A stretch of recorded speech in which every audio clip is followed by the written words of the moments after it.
Hello and welcome to Spectrum News at 12. I am Raymond Ita, coming to you live from the beautiful hills of Ibiakuran. Let's take a look at the headlines. Minister of Labour and Employment Dr. Chris Ngige says civil servants will get full allowances in January. Plus, Germany sends Mother infantry fighting vehicles to Ukraine. We will bring you details of these stories and more in a moment.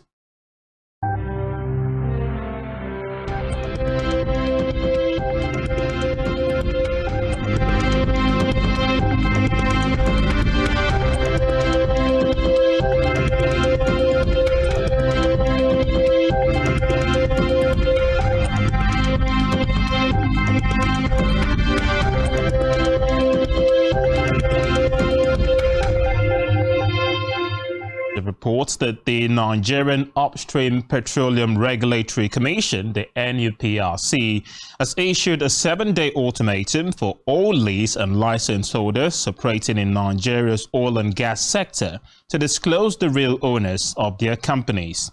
In the directive signed by its chief executive, Gbenga Komolafe, the Commission demanded that the information should be disclosed and must include the identity of the beneficial owners, the level of ownership, as well as details of how control is exerted. It stressed that the full list of real owners of the companies must be submitted to the Commission.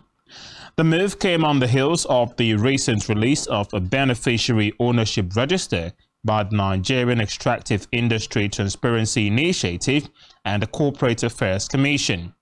According to Komolafe, the NUPRC is fully working the country.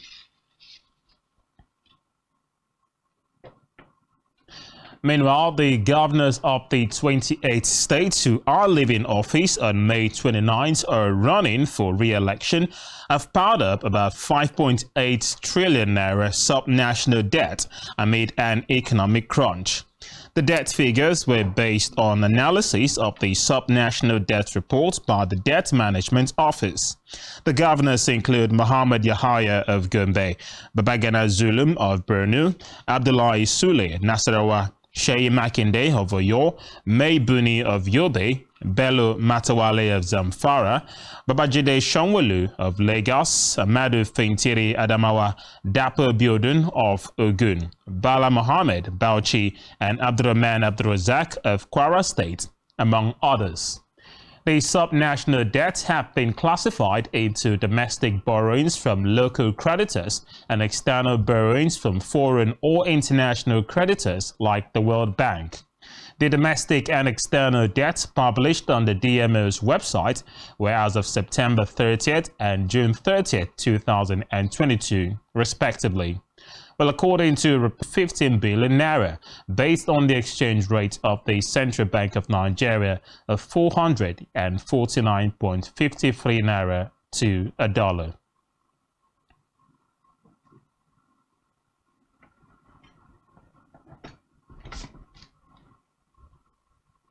Away from that, the Minister of Labour and Employment, Chris Ngige, has said federal civil servants will start receiving full allowances by January, as soon as President Muhammadu Buhari approves the payment.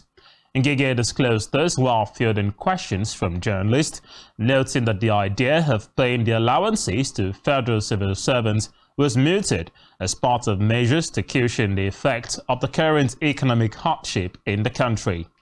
The minister further said that workers' allowances have been tabulated by the ministry and sent to the president for approval. According to him, the issue of salary increments and remunerations for workers is not a unilateral decision, as it will require a roundtable deliberation between the workers' union and the federal government before any salary adjustment can be effected.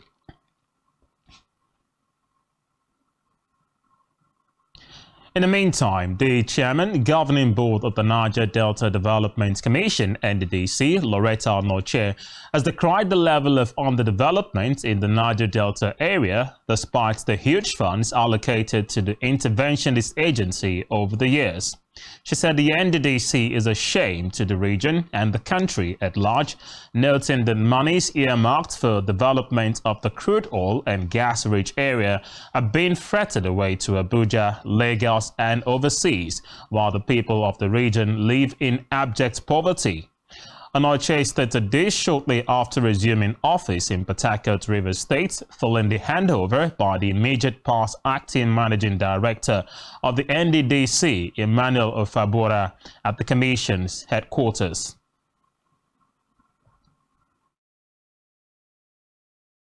Since its establishment by the NDDC Act, the NDDC has received a lot of flack from all and sundry. Consequently, the board will be looking to review also, in addition to all the guidelines issued by the Honorable Minister, we'll be looking to review the existing policies and guidelines to enable us have a clear sight as we hit the ground running. We cannot continue working with failed templates and expect to get a different result. Apart from the physical development with requisite skills to enable them catch up with their peers in other parts of Nigeria and elsewhere.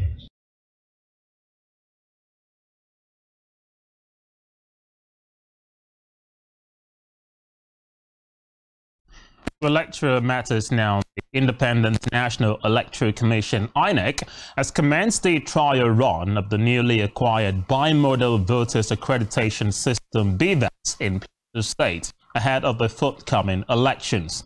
INEC's head of voter department in the state, Egbobe Otokpa, revealed that the BVAS will be deployed across 300 polling units and 17 local government areas of the state. According to Otokpa, the test run of the BVAS in Plateau State, which has started at the INEC headquarters in Jos, is being conducted by a team of officials from INEC headquarters in Abuja. Back here, the management of TAF Media Group, operators of Planet 101.1 FM, Tangshio 102.7 FM and Spectrum Television, has announced that one of its franchise, Spectrum TV, is now transmitting on StarTimes DTH channel 421 and on free-to-air frequency 12578 with a symbol rate of 3,500. Recall that the first privately owned TV station in the Aquacross region, which commenced transmission on November 1st, 2021, and was officially commissioned by the Akwa Ibom State Governor, Udom Emmanuel, on January 31st, 2022, was before now transmitting on StarTimes channel 136. However, a statement by the TAF Media Group management announced the new transmission details of the TV station to be on StarTimes DTH channel 421 and on free-to-air with a frequency of 12578 and a symbol rate of 3,500. A TAF Media Group thus urged its teaming audience to hook up to the station on the updated frequencies while promising entered by the media group in giving its viewers and listeners quality broadcasting.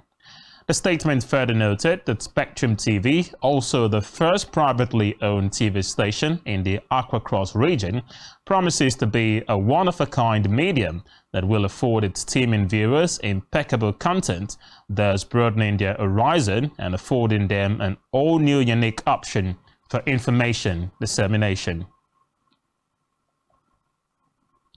Meanwhile, governing area that it has extracted commitments from the presidential candidate of the party, Atiku Abubakar, that the company would be revived if elected as president of Nigeria. The governor noted that all funding requirements for the ammonia and fertilizer plants in the area have been approved by the state government. He also blamed the delay in the takeoff of the project on delay in the signing of the needed approvals by the federal government. Governor Emmanuel also said that his administration has provided needed support for the takeoff of the Federal University of Technology sited in the area. He therefore urged the people of the area to vote for all the candidates of the party in the forthcoming elections. In the meantime, the Akwa Ibom State capital have called on the government to commence inspection of fuel stations in the state as promised to ascertain compliance and adherence to guidelines on pump price of premium motor spirit, otherwise called petrol. We're speaking with our correspondent on the effect of fuel scarcity on residents of the state. They lamented the hike in the price of premium motor spirit, popularly known as petrol, by independent marketers due to the fuel scarcity in the state price of the government. They also appealed to the government to look into the matter and provide possible solutions before the resumption of schools. I used to pay 200 before. Presently now, I spend 500 naira every day to where I used to pay 200 naira before. Yes, you see, it is affecting all sectors of the economy negatively. You see, everything is hinged on the fuel and transportation. So because of the hike in fuel, it has affected the transportation of both human and goods and services. The distance that we were paying 50 naira before is, and yet they've not increased salary. Sending my children to school on Sunday. Now, I used to pay like 500 to 600 to where they are schooling. Now I'm going to pay up to 2,000. Last week I bought fuel 300 naira. Some people were closing their filling station. So let the government rise up. Let them set a task force committee that will go to the filling station and check if the fuel price is normal. Everybody is selling at the same amount. School where one start, how children go take reach school? Where go be say they go fit obtain classes? Because fuel scarce like this, to come put food, it's task force to all the filling stations to go and find out from them or arrest them while they are selling above the normal pump price. Recall that the Senior Special Assistant to the Governor on Petroleum Matters, Victor Etefia, had on January 3rd said a station-to-station inspection will commence by a monitoring team of the state to ensure that independent marketers follow the managerial templates. We move now to Africa, where the campaign for the January 8 legislative elections in Benin will be ending today at midnight. 7 parties, 3 of which claim to be in opposition, are vying for the 109 seats in the National Assembly. Among them are the party of former President Thomas Yayi, who is participating in a ballot for the first time, the Bloc Republican BR, and the party of the presidential movement, rooted in the north. The rector of the electoral body, Sina, says updates have been given on preparations for the press in a huge room where all the election materials will be stored. He said the entire perimeter has been secured by armed soldiers.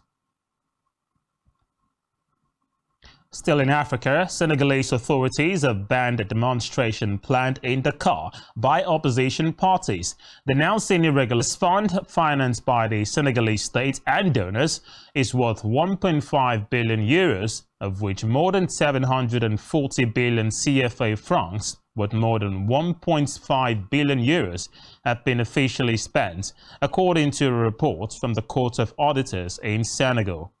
The main opposition coalition, named Yavi Askan We, called for a demonstration to contest the way the government have been managing public funds against the democratic backsliding and impunity of the men in power, less than 1% of the total amount of the fund. The government has promised to follow the recommendations of the Court of Auditors, which has requested the opening of judicial information on the matter. On the foreign scene, Germany has affirmed that it will provide Ukraine with Marder infantry fighting vehicles, as well as an additional Patriot.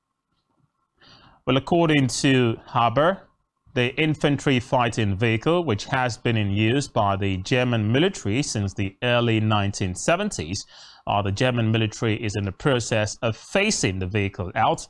Hundreds are still in service. German Vice-Chancellor and Economy Minister Robert Habeck has hailed his government's logical decision to send more military aid to Ukraine. Still on the foreign scene, the United States has reiterated considerations to bring Ukrainians to the U.S. to train on the Patriot missile systems. This is according to a Defense Department spokesperson. Pentagon Press Secretary to the U.S. Air Force Brigade Pat Ryder said at a press briefing that the training will enable Ukraine to sustain those kind of systems so that they can focus on defending their country while taking back their territory. The U.S. has announced that it is providing a Patriot missile battery to Ukraine, which is capable of bringing down cruise missiles, short-range ballistic missiles, and an aircraft at a significantly higher ceiling than the air defense systems which was previously provided. Other gets prepared to beat Anthony Joshua in heavyweight championship. Stay with us.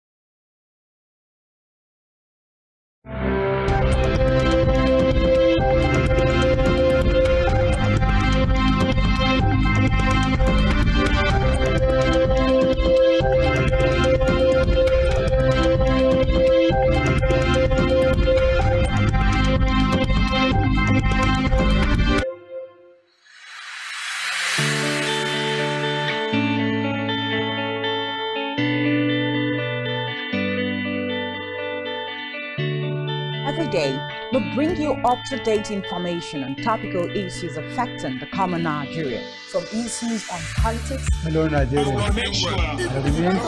lifestyle, and so much more. Join Janice Kobum and Uyai Anyeken every weekday from 7 a.m. to 9 a.m. on Rise and Shine Daily, exclusive on Spectrum Television.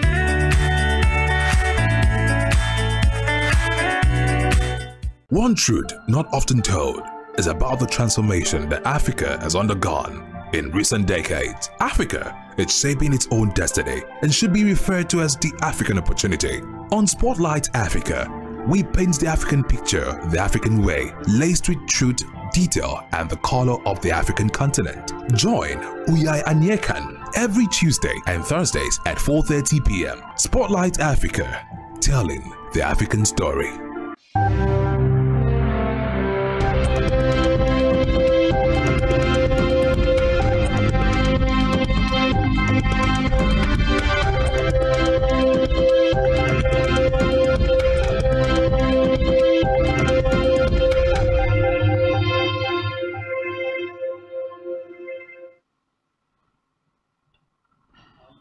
Many thanks indeed for staying with us.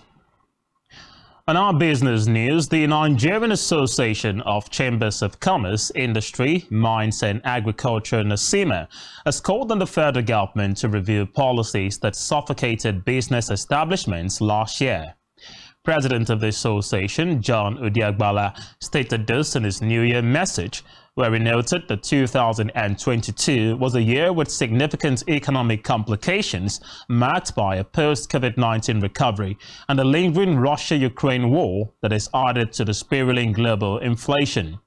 According to him, the country in 2022 witnessed a high cost of energy, a general rise in the cost of doing business, an astronomical rise in prices of goods and services, as well as a rise in government debts which produced growth in GDP, as well as high interest rates which had an adverse impact on the private sector. He added that the resultant harsh economic environment has negatively impacted many businesses while making a lot of them to struggle to survive. He also urged Nigerians to take advantage of the forthcoming polls to choose political leaders that would drive economic growth in the country.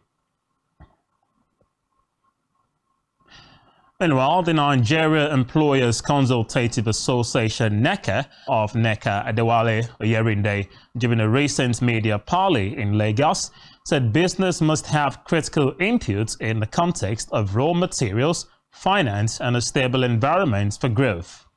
He added that businesses must also require a hospitable regulatory framework and environment to flourish. He lamented that manufacturers had to approach the black market to have access to forex, even after paying double of what they had budgeted for in the production process. He urged the confusions concerning fiscal and monetary work in synergy. To health matters now, medical bodies in the country have expressed worry about the federal government's refusal to place travel restrictions on inbound passengers from China in the country. According to them, Nigeria does not have adequate human resources to handle another pandemic as a result of the massive immigration of health workers to other countries. Reports say that there is a resurgence of COVID-19 cases, admissions and deaths in the United Kingdom. The Nigeria Center for Disease Control and Prevention, NCDC, has maintained that country-targeted travel restrictions, including requests for PCR negative tests from incoming travelers, has little or no effect on preventing global and national circulation of the Omicron variant. But still in health, China insists that it has been transparent with the international community about its COVID data. But China has said this in response to criticisms from the World Health Organization that its tally of virus deaths was understating the true scale of its outbreak. There has been mounting international month. More than a dozen countries have imposed fresh COVID rules on visitors from China in the wake of the outbreak, requiring all arrivals to submit negative virus tests, with some screening wastewater from flights arriving from the world's most populous nation. And now in sports, Cristiano Ronaldo's Saudi Arabian debut has been thrown into confusion following his new club's ground sealed off amid reports that the match had been cancelled. Hundreds of staff, including security chiefs and stadium staff, were kept outside the locked gate, while supporters in the club's yellow and blue colours stood outside, bewildered as to why there had been no official announcement. The players' entrance at the Gate 9 was also sealed and unguarded. As it stands, final resolutions on the match is yet to be announced. But still in sport, Deontay Wilder has been backed to beat Anthony Joshua by the British Nigeria's former sparring partner David Price. Joshua's promoter Eddie Hearn has been in talks with Wilder's manager Shelley Finkel, indicating the possibility of an end-of-year blockbuster. This comes after Joshua lost to Alexander Usyk at the last time out, while returning straight into a super fight with his American rival. Joshua is expected to return in April against a top 15 rated contender before eyeing on streaming platform Showmax, which has given lots of originals since the beginning of 2022, has announced that Nigerians will be in for a new ride in 2023. The streaming platform is set to launch a new original telenovela titled Wura this month. The new series is a Nigerian adaptation of the hit South African One Magic telenovela, The River. With over 200 episodes, Wura is billed to be the platform's first and longest-running Nigerian telenovela. The series will debut on Showmax on the 26th of January with 4 episodes. Still in entertainment, controversial singer Charles Oputa, popularly known as Charlie Boy, and his wife Lady Diane have revealed the key to their standing union in marriage. The duo shared a video on Instagram revealing that they also deal with issues in their marriage and sometimes want to give up, but they choose to manage while keeping things going. They highlighted some of the issues they faced in their marriage and how often they quarreled, saying it has been over 5,000 times. Rather than giving up, they have decided to renew their vows while managing their relationship.